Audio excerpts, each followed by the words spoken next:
Smart people lose more conversation than anyone else because they are right too fast. You explain things perfectly and people still choose to tune out. It's not your content, it's your timing. Let me show you why the smarter you sound, the less people listen, and how to fix it without pretending to be someone dumber. By the end of this video, you will know the exact science behind why people shut down around smart talkers, and how to make anyone stay engaged, even when you are the most informed person in the room. I've seen this pattern in meetings, friendship, even marriages. Brilliance that turns into distance. And history has proven it again and again and again. Let's break it down. Your brain is wired for efficiency. When you see a problem, you jump straight to the answer. But conversations are like campfires. If you throw all the wood at once, it burns out fast. A Harvard study in 2018 found that people who speak longer than 60% of the time are perceived as less likable and less trustworthy. I'm talking too much, I think. Because when you explain too much, you don't leave a room for listeners' ego or imagination to kick in. Think of Pixar's Inside Out. They could have just made a movie saying emotions are important, but instead, they ask a question: what if emotions had emotion? They didn't lecture audience about emotional intelligence. They showed a little girl falling apart from the inside and let us feel what happens when we ignore sadness. By the end, nobody needed a message to be explained. We already lived it, right? That's the power of asking instead of telling. It keeps people curious, invested, and connected. Because discovery always takes longer than instruction. So next time you are explaining something brilliant, stop halfway. Ask them, does this make sense so far? How would you see it? And wait for them. Let them think. It keeps people mentally inside the story, not watching it from outside. Intelligence has a shadow, precision. You say technically or actually to be accurate, but what the other person hears, you're wrong. A study in 2003 proved that social rejection triggers the same brain region as physical pain.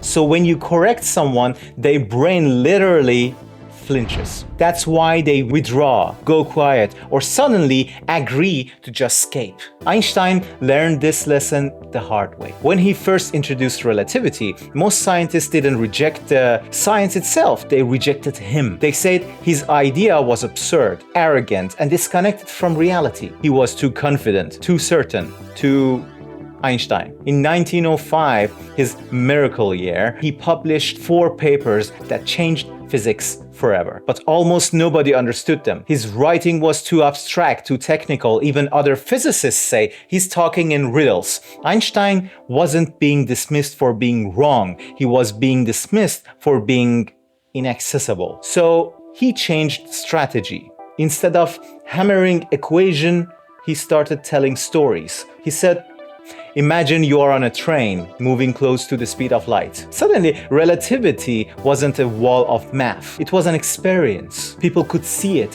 feel it. He used clocks, mirrors, and light beams as metaphors.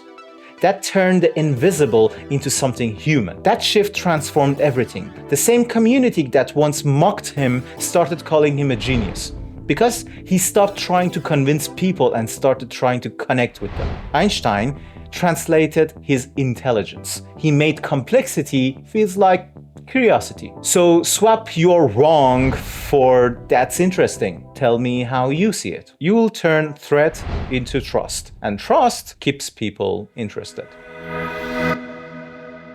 Smart people often overuse logic to stay safe, because facts don't get rejected, feelings do. But humans remember emotion, not accuracy. A Stanford study found that stories are 22 times more memorable than data. That's why Lincoln didn't win hearts with statistics.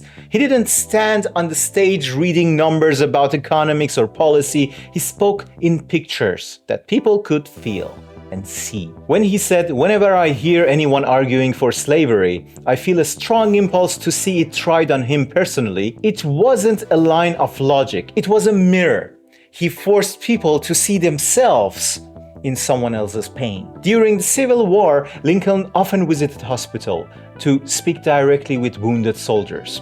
He'd sit beside their beds, hold their hands, and listen. Reporters said he rarely spoke politics. He told stories, cracked jokes, and quoted the Bible softly. He wasn't trying to prove he was right. He was trying to remind people what being human looks like. That's why his speeches still echo more than a century later. The Gettysburg Address is only 272 words, 2 minutes. It's shorter than most meeting invites you get in your job, yet still moves people in tears because he didn't speak from intellect, he spoke from identification. He knew what most smart people forget.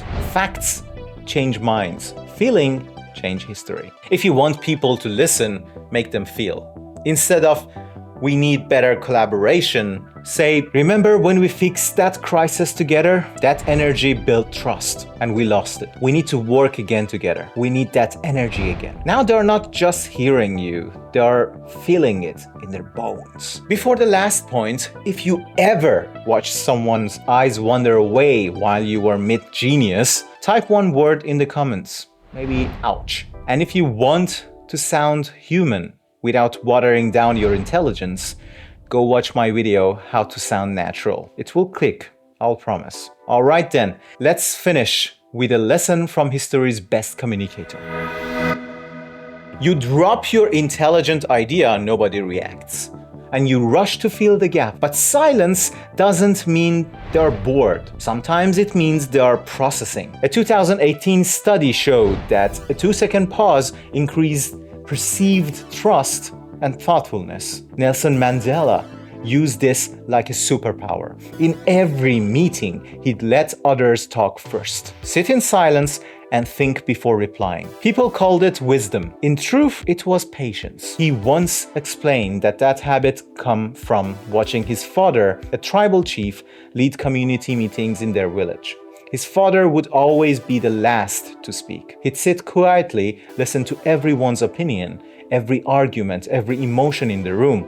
Only when everyone else had finished, he would speak, calmly, deliberately, with words that carried the weight of everything said before him. Mandela adapted that approach his entire life. During negotiation to end apartheid, he would often listen for hours without interrupting. When he finally spoke, people paid attention fully. He once said in an interview, "I've always endeavored to listen to what each and every person in the discussion had to say before venturing my own opinion." That's what made him magnetic. His silence made people feel seen, not dismissed. And that's why when he finally spoke, the whole room leaned forward. Try it once. Next time someone goes quiet after you speak, count to 3 in your head. Don't rescue the silence.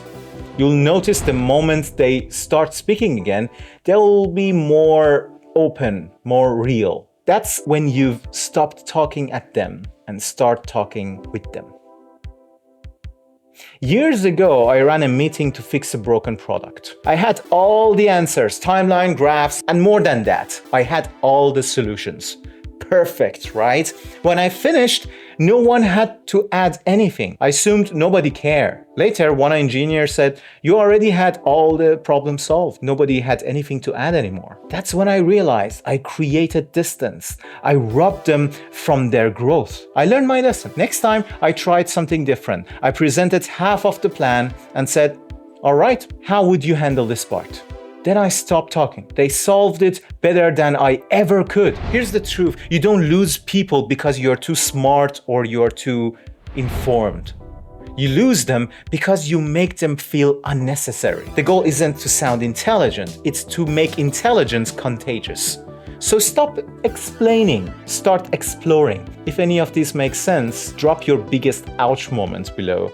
And like this one so YouTube does its magic. And please subscribe. And when you're ready for more, go to my channel. There is much more there. It will change how you talk and how people stay. See you there.